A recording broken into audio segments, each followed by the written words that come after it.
Welcome, ladies and gentlemen, past and present students of the Department of Entomology, past and present faculty, distinguished alumni, past winners of the Osmun Distinguished Alumni Award. Welcome to the 2018 Osmun Prize. As you know, this prize honours significant lifetime achievement by alumni of our department and is named in honour of Dr. Osmun, past head of the Department of Entomology. And for this year, it is my great pleasure to announce that the Osmun Award goes to Dr. Bobby Corrigan of New York City. Bobby is a native of Brooklyn and a three-time graduate of Purdue. I think he'd have learned his lesson after the second time. Finally receiving a PhD in 1996. For much of that time, he was heavily involved in the Purdue Pest Management Conference, and after leaving Purdue, built a highly successful consultancy business in New York City focused on rodent control, becoming a national and internationally acclaimed expert in urban rodent control. He's published over 160 articles, 4 books, and many chapters. He's a heavily in-demand speaker at the technical training circuit, and has been honoured with many prizes, including the EPA's IPM Prize in 2005 and the New York City's Distinguished Service Award in 2011. And I've also been informed that he's simply the best public speaker that many other people associated with this department have ever seen. So, well, I'm sure he's even better when he's prepared, so we'll just leave it at public speaking, shall we? So please join me in congratulating Dr. Bobby Corrigan, the 2018 Osmun Prize.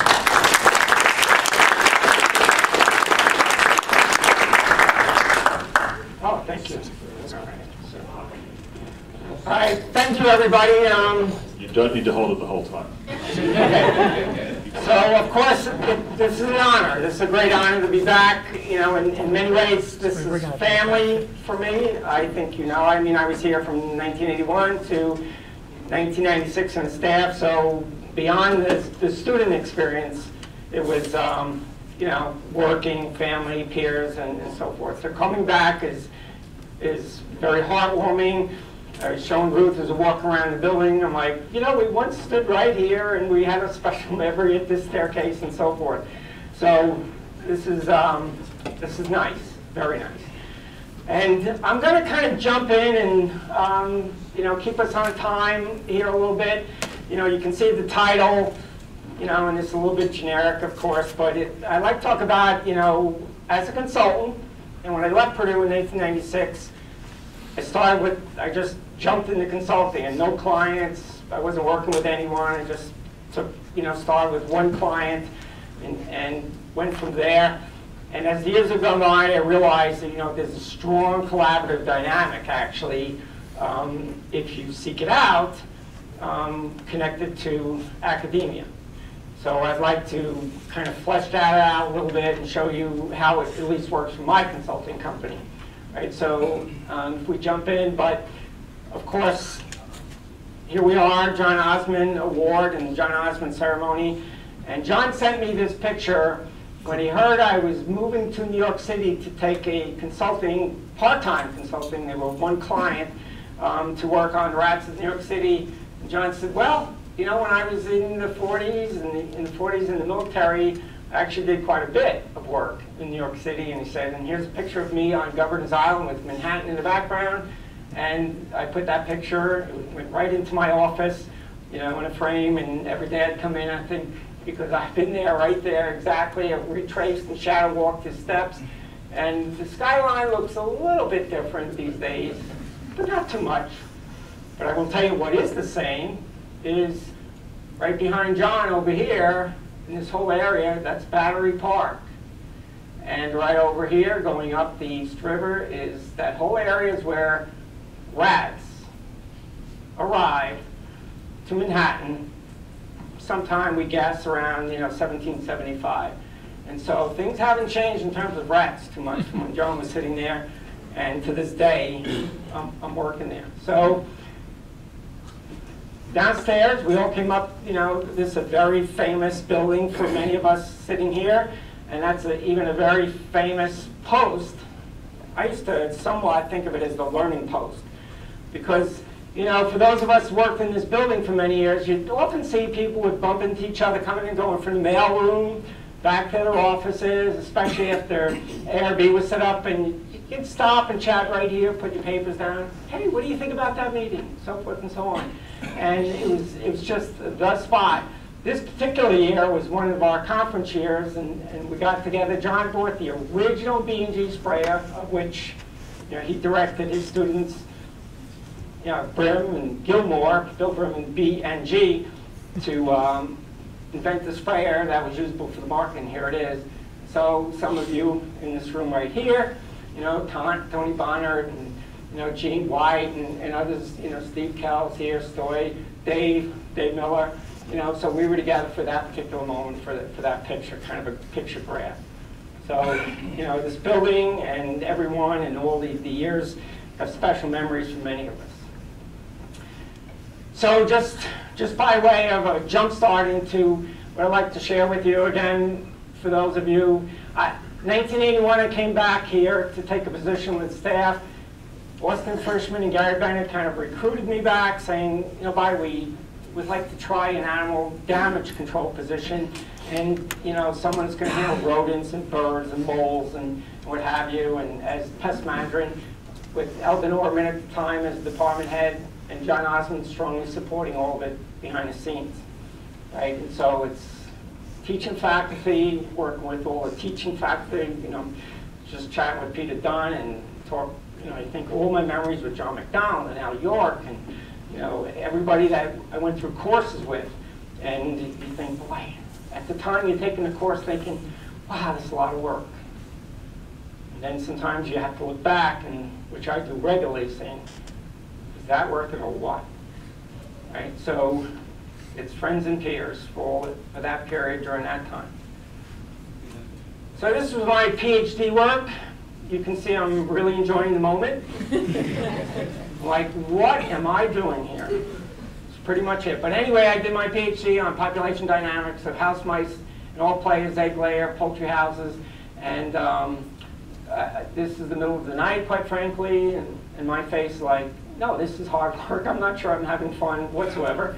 In fact, you know, at the time they said, look, Bobby, you can study any animal you want for population dynamics. I could have picked moles in golf course. My face would have been different. But anyway, I said, well, where's the greatest thing? We knew nothing about mice carrying salmonella and enteritidis and other diseases affecting egg layers. And to this day, because just several months ago, the largest egg producers in the United States, including the home base of Indiana, Rose Acres, had to recall nearly 200 million eggs for salmonella. And mice are still a major player in that game. So still doing that, still doing that. I used to wear this cap, and because when I would lean under here to check my mice, I could have sworn these chickens would be like, drop on him now. You know, as soon as he puts his head under there, that's when you defecate, is when you do this. So the whole thing was just not great ambiance. So anyway, let me see. I think my clicker's working here. So it's,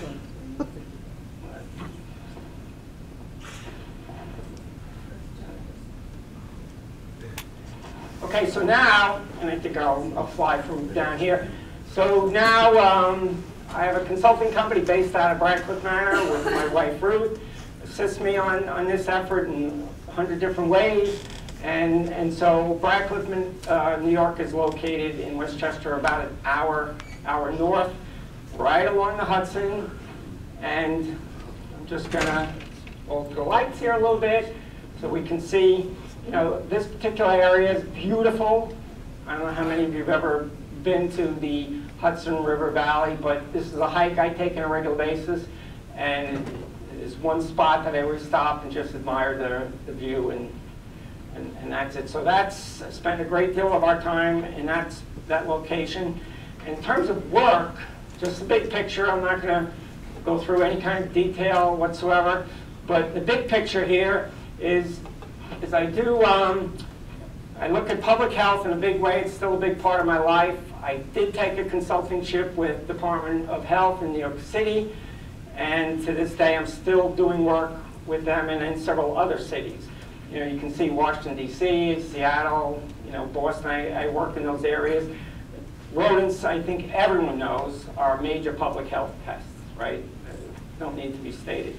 So primarily with cities, I work on design. So the best term maybe to use is I design programs for how to control rats in cities, which is it's a big undertaking, as you can imagine. It involves many different agencies and getting it coordinated. For many years, part of the reasons the rats have really exploded around the globe in many cities is, fortunately, everyone reduced rat control to simply throwing poison baits down sewers or down holes, or putting poison baits in boxes, or just, quote, poison baits, as if that's all it would take. Now we know it requires, like, of course, any aspect of pest management, deep science, with many, many factors and lots of scientists, right, working on this. So that's a big component of what I'm doing. Over here, of course, academic collaboration, which I want to expand on just as an example. I work with 9 different universities. I'm on 3 PhD committees, and those 3 PhDs are hopefully future odontologists specifically that are addressing any one of these particular issues. In 2005, I wrote and submitted a grant to the Center for Disease Control to follow the science. Let's get away from this baiting aspect and just stuffing poisons down holes, or just a crutch on pesticide. And the Center for Disease Control agreed.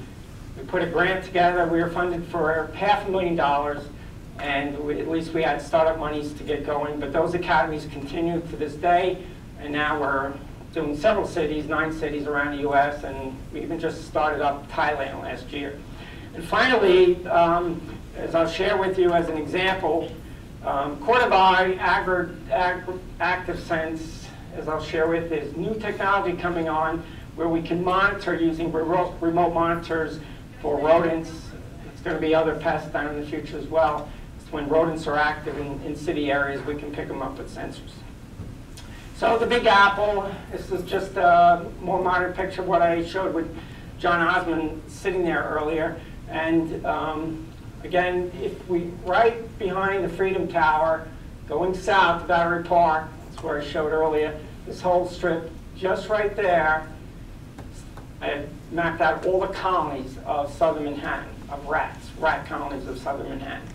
And 10 years worth of hard work, just trying to understand those colonies, colony dynamics, same species, but fascinating in terms of the genomics. What are the genomics? What are these animals? You know, do they disperse? Do they hold their territories? What's their behavior? What's their feeding? All kinds of issues. And I learned very quickly that a colony down here by Battery Park of the same species can act totally different than a colony 8 blocks away. And so what are the factors behind that? How does that work? Isn't it rats are rats, and what have you?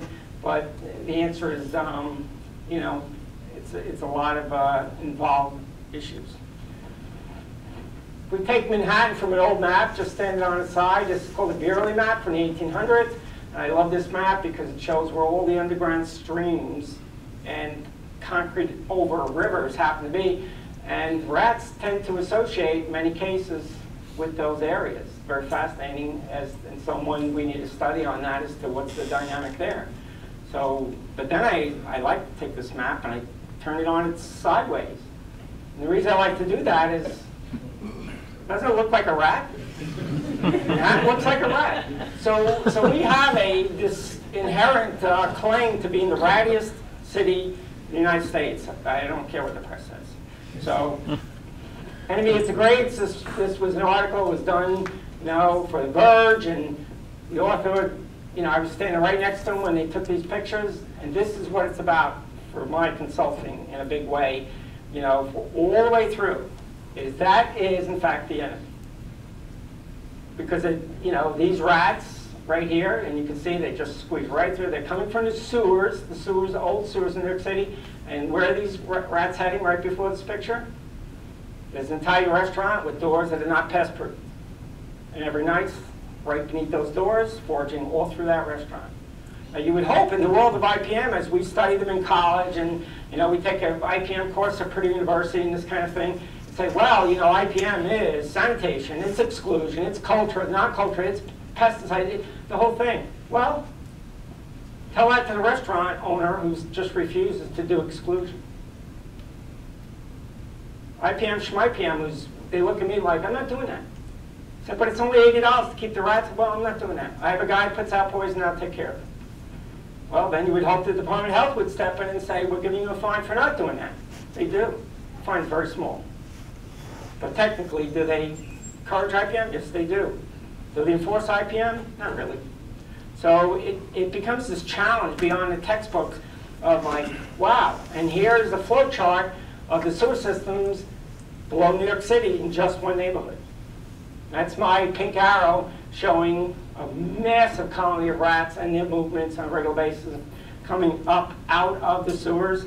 You know, this is a picture by a National Geographic photographer just a couple months ago by the name of Charlie Hamilton James.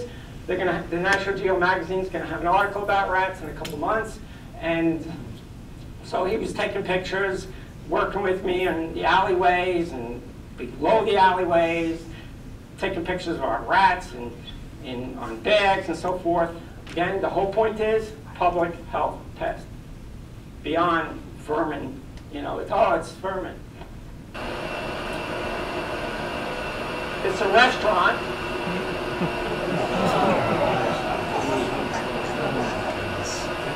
Of course, the kitchen is closed for the night. Not tomorrow morning, it opens up again.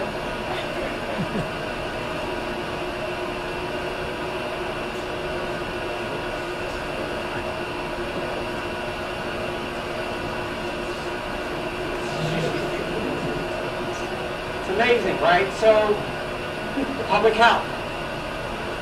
Public health. So, as we develop this and we go through it, we're like, well, how can that happen? And why is that restaurant practicing IPM? Why aren't they being forced to do IPM? How'd they get in there? How can they stay in the ceiling? And what kinds of services should be, you know, so, and you look at this and you say, well, where's the pest management profession? Why aren't they in the ceiling? And they say, well, we didn't pay for that service. So, but of course, if there was a public outbreak of some disease or issue, it would be serious. So then we work with that concept, and these are the universities I currently work with that I showed earlier, is connecting on a collaborative effort here, and I just alternated the coloring, but I work with Steve Kells, University of Minnesota, Matt Fry, Cornell University, Simon Williams, Columbia Public Health, Parsons, Mike Combs, Michael Lee, Sean, and Shannon. On a regular basis, and the programs and different components that we don't have time for, certainly in this seminar, spill into that whole issue of which piece of the rodent IPM and public health do we want to share and be collaborative in. And so, Columbia, for example, Ian Lipkin lab. Ian Lipkin, perhaps some of you know, he's the virus hunter within the United States, the movie Contagion behind the scenes. Ian Lipkin was directing, you know, technically that movie for accuracy and so forth. But we had a collaborative thing where Columbia visited our consulting lab and just said, can we work together in a collaborative effort? We don't really know what we don't know yet. You know, we can study the pathogens, we understand that at Columbia School of Public Health perfectly, but we don't know what the rats are, we don't know which systems they're using, and anything about the dynamic of the field work. Where are most of the rats? And are they a threat? And so forth. And so that led to a collaborative effort with graduate students at Columbia in this particular case. In 2016, you know, after collecting many of these animals and running them through different, you know, systems, multiplex systems for viruses and bacteria and so forth, That's the rat, the only rat of Indiana. That's the only rat of New York City. That's the brown rat, the Rattus novicidus, right? That's the guy we collected. Paper, came out later as to, as you can see, detection, these, and the important point here is novel viruses. This is where CDC responded in a big way. They called it actually a special meeting based on this research and said, we want to talk about these virus groups that you guys found because they're related to some pretty dangerous viruses. And this paper was, Ian Lipkin's paper, was the one to look at it and say, well, we found these readily throughout New York City. After that, moved on to the house mouse. And what are the mice, the ubiquitous house mouse? What are they carrying? So that led to a paper, in fact, Molecular Biology just this year, is what do we find in the ordinary house mouse? We collected 500 mice from many different areas, ran through the same kinds of tests of viruses and bacteria, and in this case, this is the bacteria paper, but we found that a house mouse is a pretty bad boy in terms of what it's carrying. And there again, it created a big stir as to, wow, these animals that are all around us, carrying, in this case, most of the mice are positive for C. diff, Campylobacter, Leptospirosis, Toxo, Shigella, Salmonella, as you can see. And they had genes for mediating the antimicrobial resistance issue that we're all worried about these days. So, the bottom line is, with all of this, and here's Ian and Simon and what have you, these animals that for the most part, some would say they're just mice, they're just rats, let's trap them, glue them, bait them, do something, is yeah. But do we need strong IPM programs on the principles of IPM and everything we teach at Purdue University and other places, IPM, it's got to be stressed? Those, in my opinion, are still out there unnailed down. And so, popular press jumps in, and they give these titles and what have you, and just condense some of the journal articles and so forth. Bottom line, however, is this. Because prevention is public health. In fact, the definition of public health inherently embraces the word prevention. And prevention requires surveillance. So, and that's tough. When someone says, did you do surveillance on the rats of Baltimore, San Francisco, or whatever city we're familiar with, surveilling for rats and mice in these cities takes a lot of time, a lot of effort, a lot of money. Well, Cordoba, just as one, there's now technology is catching up. Cordoba right here, headquarters right down the road, and some of you are from, Dow AgroSciences now, Cordoba and so on, pursuing the technology of, and this is just one of about 8 different systems for monitoring, but Cordoba's Active Sense, which is, we now have these remote sensing devices where we can put them out and they will help with the prevention. For example, and this is a device called air sensors. You can see here the Active Sense air sensor, and the concept, nothing too elaborate, but we can install these in many different areas, and as the rats interact in different ways nearby or close to these devices, you get an alert on your phone.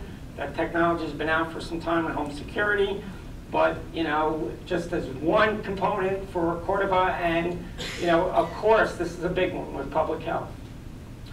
And so I'm working with Cordoba on these, and as to the future of remote sensing. We did some pilots a couple years ago. We started, in fact, here's another Purdue grad alum, Joe DeMark, and I know Joe. Is Joe here today? Joe made it. But that's Joe DeMark, did his PhD here at Purdue University with Gary Bennett also, and Joe's standing there with an iPad next to a bait station that doesn't contain bait, but contains a sensor.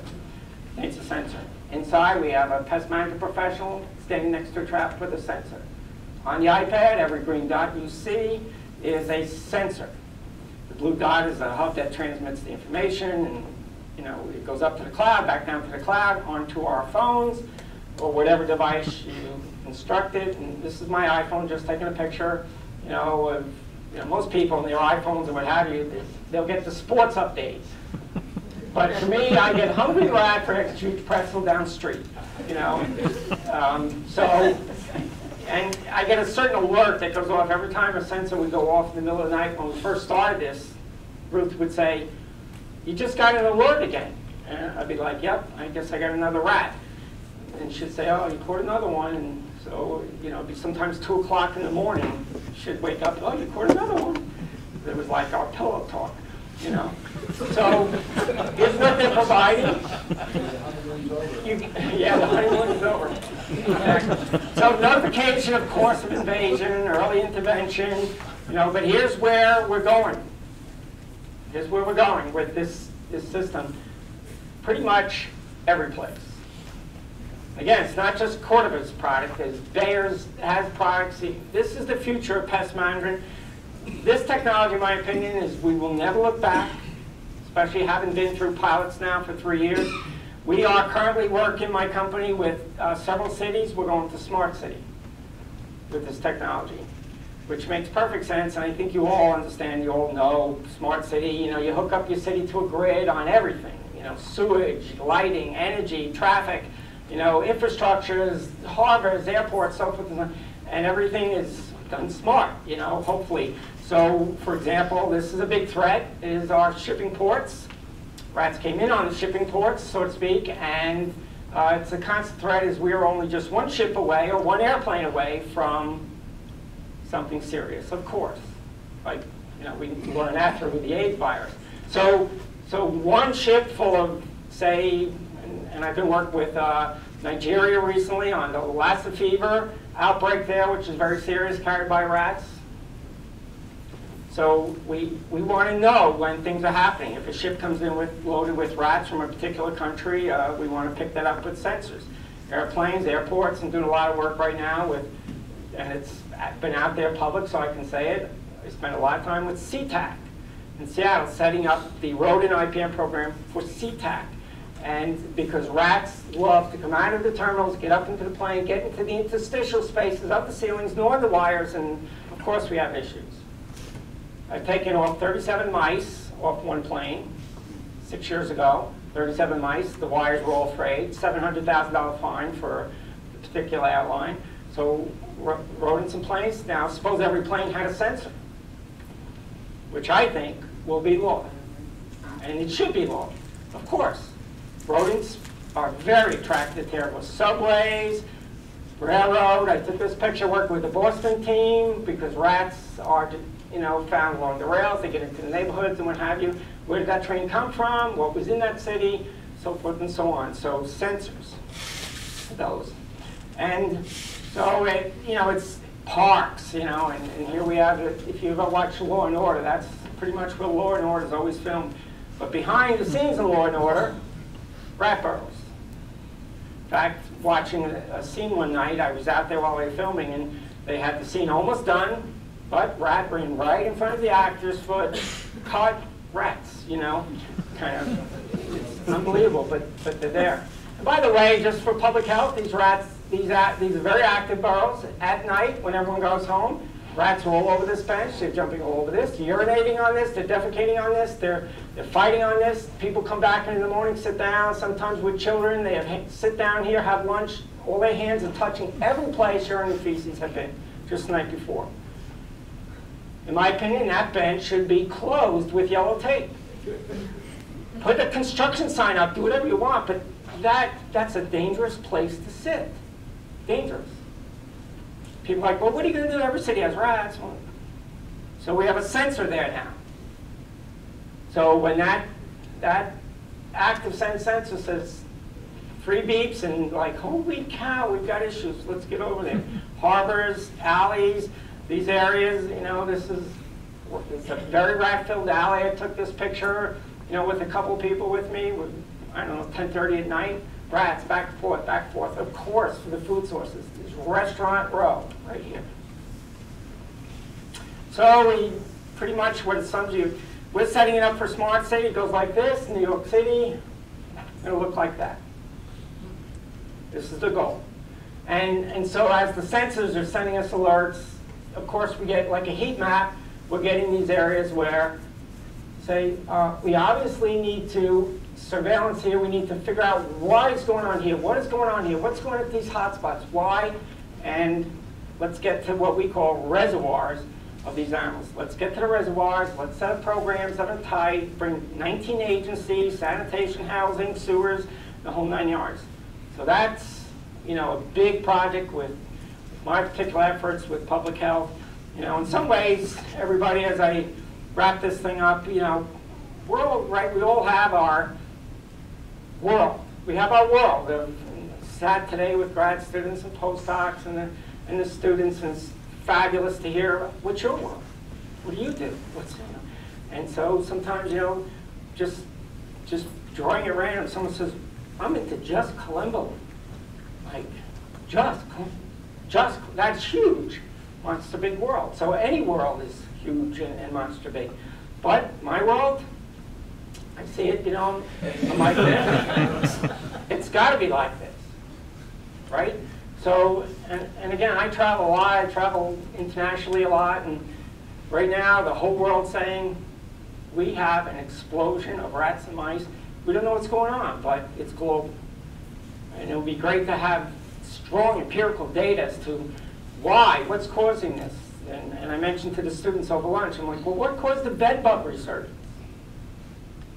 I have a great handle on that. So we have several factors that probably came together, and who knows, but what is causing the global explosion of rodents in cities? I have a good handle on that. We have several possibilities, right? But that's where it is. That's where I've been since 1996. But in closing, you know, for everything I've been doing, a Purdue Entomology river runs through it.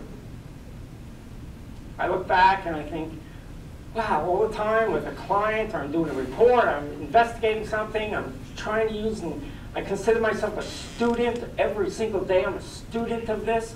Like, I knew nothing about rodents. And I got to keep learning this stuff, but the principles of what I'm doing started right here. Right here. And I never forget that, and so I just wanted to, since I had this opportunity, thank everybody, thank the faculty, everybody that had me in a course or interacted with me. It's Purdue River for me. Thank you. Thanks a lot.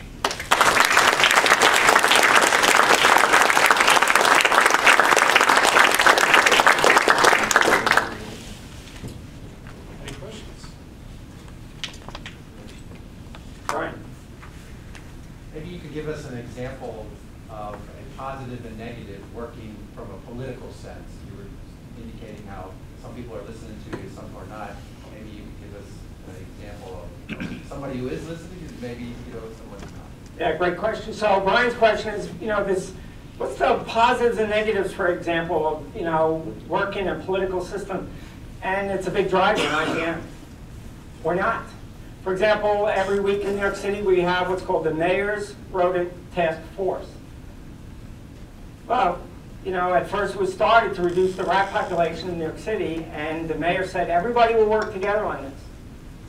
So right away you get into an issue and you say, we strongly recommend that every restaurant is mandatory that rats and mice cannot get into the restaurant.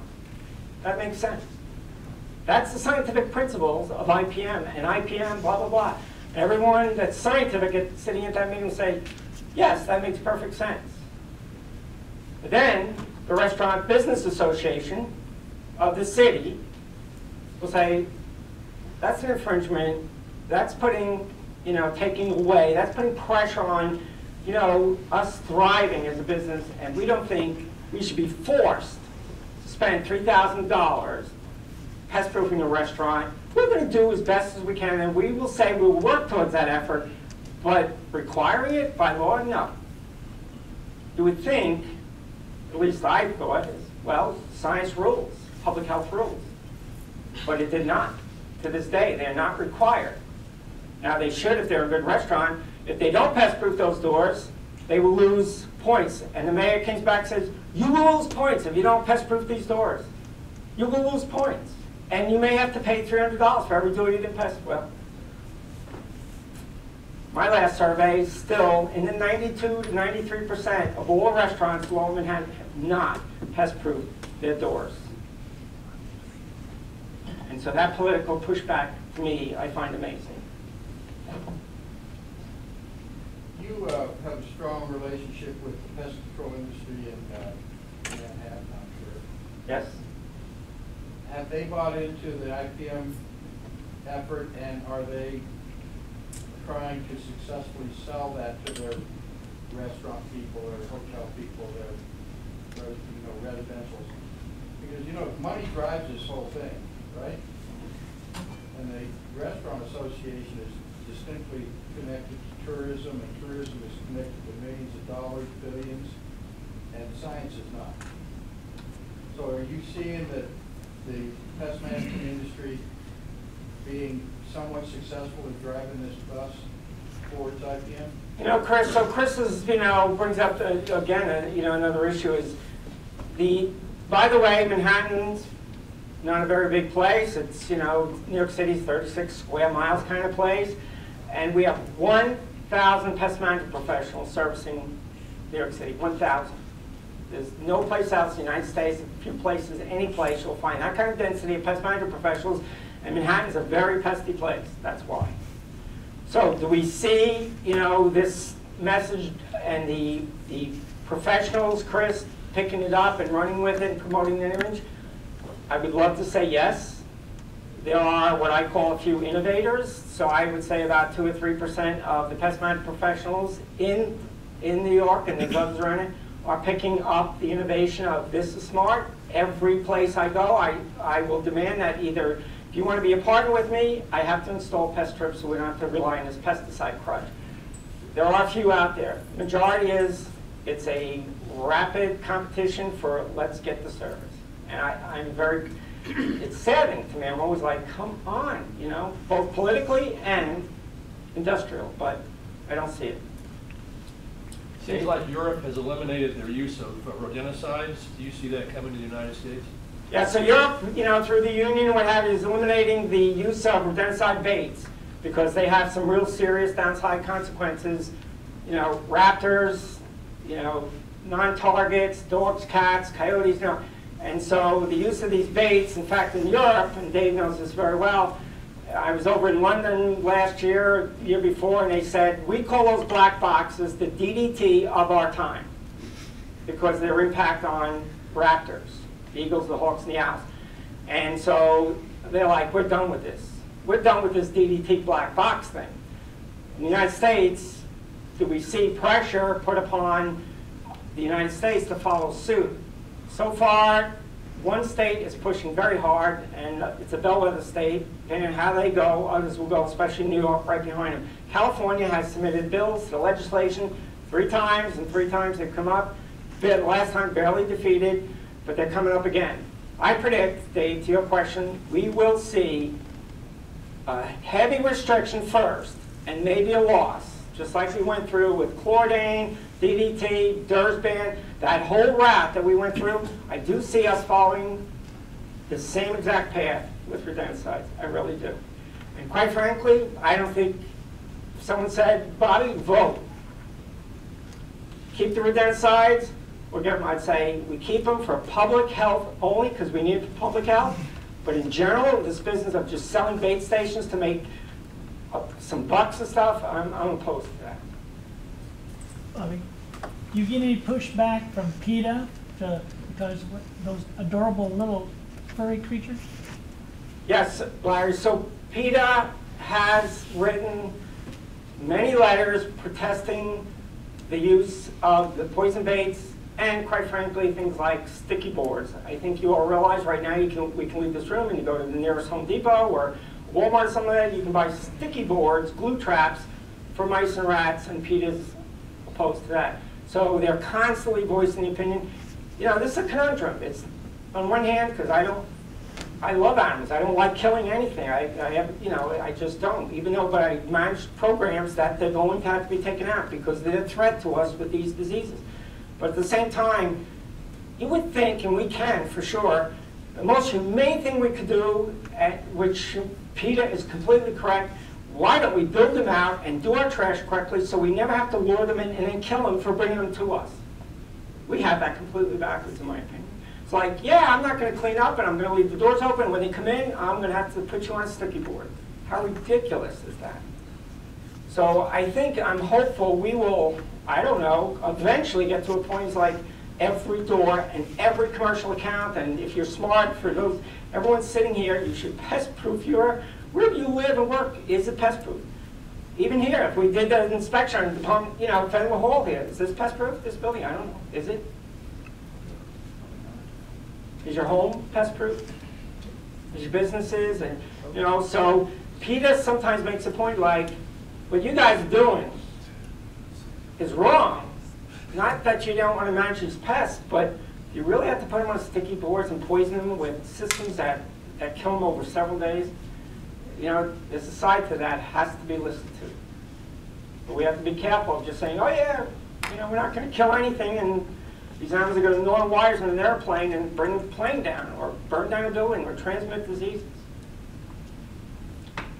Yeah. So in that system, Cortana, what's Corteva. Corteva. Yeah. Corteva. Oh, it's Corteva? Yes. We had a discussion. I've heard it 3 different ways: Corteva, Corteva, and Corteva. So, all right. So Brian, who's one of the senior executives and just retired. So, all right, Corteva. Thanks, Brian. But for a minute there, I thought it was for our former president, Francis Cordova. I was trying to see what the link was. But the question is that seems to be a very information-intense system. So that you have addresses, you have locations of where these rats are and the like. So have you run into any issues with privacy and the like? How does that information be exchanged? If it gets on the newspaper, it kills the restaurant business. So yeah, Cliff, and so this whole business with the active sense, and smart city news, it's pretty much putting those sensors in areas. Public areas, for the most part, parks, sewer systems, subways, infrastructural areas where those systems are constantly monitored, and alleyways, areas where, in general, it has to be served for public health anyway, right? And so those systems and probably the legalities, your question is to, well, what will happen with that information? Some of that still is probably going to have to be resolved and worked out by the legal beagles for sure. But in terms of a smart city approach, I think it's going to be one of the strongest applications for public health prevention ever, because it gets it done so efficiently.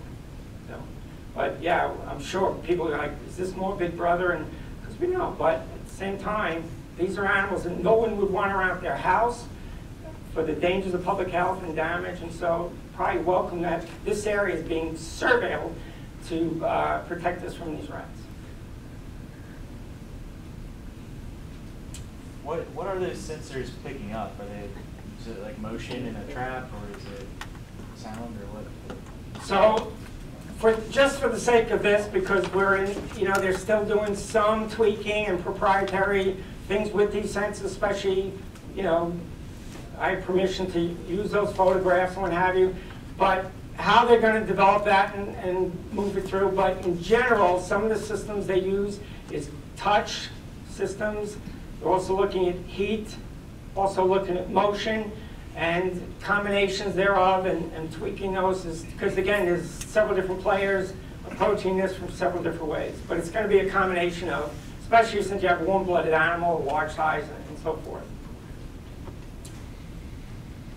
But one thing's for certain, no matter how it works towards the end, and whatever technology they advance, what have you, when I started playing with these, and actually I started playing with these 12 years ago. For me, this is not new. 12 years ago, I was playing with sensors. But it was in a primitive state, but it was the first stage of what it is now, 12 years ago. And to me, this is as big as something like termite baits, when termite baits came along, as Brian and others know. I mean, it's that big. But it's brand new. It's brand new.